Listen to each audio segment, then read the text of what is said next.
अब है चीन वाले एप्स और सरकार ने क्रैकडाउन की एक और घोषणा की है।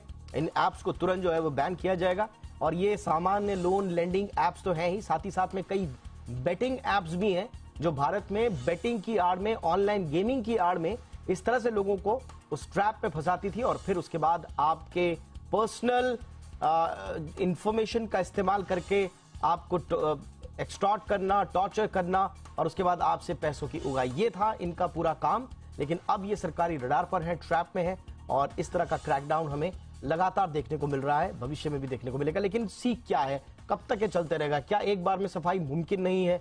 कब तक इस तरह से सिर उठाते रहेंगे ये ऐप्स और हमारे लोगों की जान पर आती रहेगी?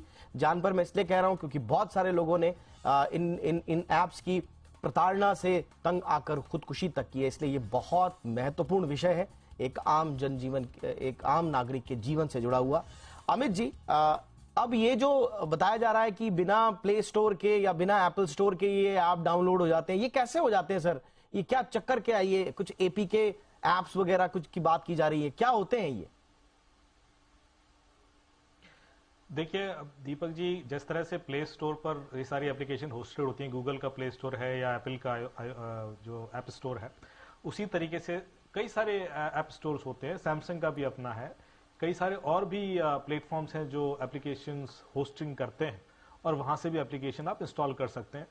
कई सारे गेम्स हैं, बच्चों की यूटिलिटी एप्स हैं या बहुत सारी ऐसी चीजें जो लोगों को नॉर्मल प्ले स्टोर पर नहीं मिलती। क्यों?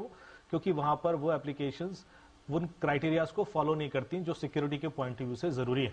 तो यदि गूगल प्ले स्टोर से आप कोई चीज इंस्टॉल करते हैं तो गूगल उसको पहले वेरीफाई करता है कि इसको जिस चीज की परमिशन चाहिए है वही चीज ये ले रहा है। कहीं ऐसा तो नहीं कि इसको कैमरा चाहिए ही नहीं है, इस ऐप की जरूरत ही नहीं और ये कैमरा भी एक्सेस कर रहा है। कॉन्टेक्ट लिस्ट इसको चाहिए ही नहीं है क्योंकि इसकी कोई ऐसी नीड नहीं दिखती। तो उसको जब आप प्ले स्टोर पर डालते हो, गूगल प्ले स्टोर पर, तो आपको जस्टिफाई करना होता है कि मुझे ये इन्फॉर्मेशन इस फोन से क्यों चाहिए, क्योंकि मैं इससे रिलेटेड कोई सर्विस दे रहा हूं। यदि वो वैसा नहीं है तो गूगल उसको अलाउ नहीं करता और उस स्टोर पे नहीं जा सकती। ऐसे में जो ऐसे लोग हैं जो सिर्फ डेटा चुराने के लिए ऐप बना रहे हैं या कुछ मैलिशियस एक्टिविटीज कर रहे हैं या सर्वेलेंस ऐप्स हैं, आपने देखा होगा बहुत सारी सर्वेलेंस ऐप आती है, आपके फोन में डाल दें, रिमोटली बैठ के कोई भी उसको मॉनिटर कर सकता है, देख सकता है। ऐसी app normally in play store के बाहर होस्टिंग होती है उनकी और ऐसे बहुत सारे ऐप स्टोर्स हैं। तो लोग नॉर्मली वहां से वो ऐप इंस्टॉल कर लेते हैं और इस वजह से उसकी जो सिक्योरिटी है उसकी कोई गारंटी नहीं होती।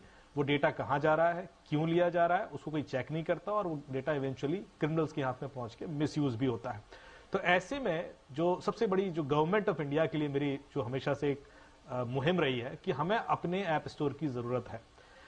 पब्लिक को कैसे पता पड़े कि कौन सा ऐप स्टोर ठीक है, क्योंकि ऐसा नहीं कि गूगल भी हमेशा ऑथेंटिक 100% इंश्योरेंस देगा। कई बार गूगल पे ऐप गूगल से हटाई जा रही है, आप उस पर भी आ गई, ये लोन ऐप्स वहीं पर थी और गवर्नमेंट ऑफ इंडिया उन्हीं स्टोर से हटाता है, वो प्राइवेट ऐप स्टोर से हटाता भी नहीं है, वहां पर फिर भी पड़ी रहती हैं। तो ऐसी कई सारी चैलेंजेस हैं कि लोग हमेशा से कंफ्यूज रहेंगे, इसका परमानेंट सोल्यूशन मिलेगा नहीं। ऐसे में एक अपना ऐप स्टोर लाने की जरूरत है जो भारत सरकार का हो, खास तौर से फाइनेंशियल ऐप्स के लिए, चाहे वो एचडीएफसी बैंक का हो, एसबीआई का हो या लोन ऐप्स हो या जो भी ऐसी ऐप हैं जो यूपीआई ऐप्स हैं, उनके लिए गवर्नमेंट ऑफ इंडिया अधिकृत करे कि ये ही वेरीफाइड ऐप हैं। कई बार मिलते जुलते लोगों से ऐप आ जाती हैं, बैंक की ऐप आ जाती हैं, फिर उसको जब तक हटाया जाता है तब तक कई लोग लुट चुके होते हैं, रोग ऐप्स होती हैं। तो ये कंफ्यूजन हमेशा रहेगा। जैसा आपने कहा कि ये इसका कोई ऐसा परमानेंट सोल्यूशन सिर्फ बैन कर देना या रोक देना नहीं है, एक आपको ऑथराइज्ड ऐप स्टोर लाना पड़ेगा जो भारत सरकार का हो। ये अच्छा सजेशन है, यानी कि सरकार का अपना एक बिल्कुल अपना एक प्ले स्टोर आए जिसमें सरकार पूरी स्क्रूटनी के बाद खास तौर से जो फिनटेक्स से जुड़ी हुई जो एप्स हैं उनका तो कम से कम इसमें उनकी लिस्टिंग हो, उनकी अवेलेबिलिटी हो, ताकि कुछ तो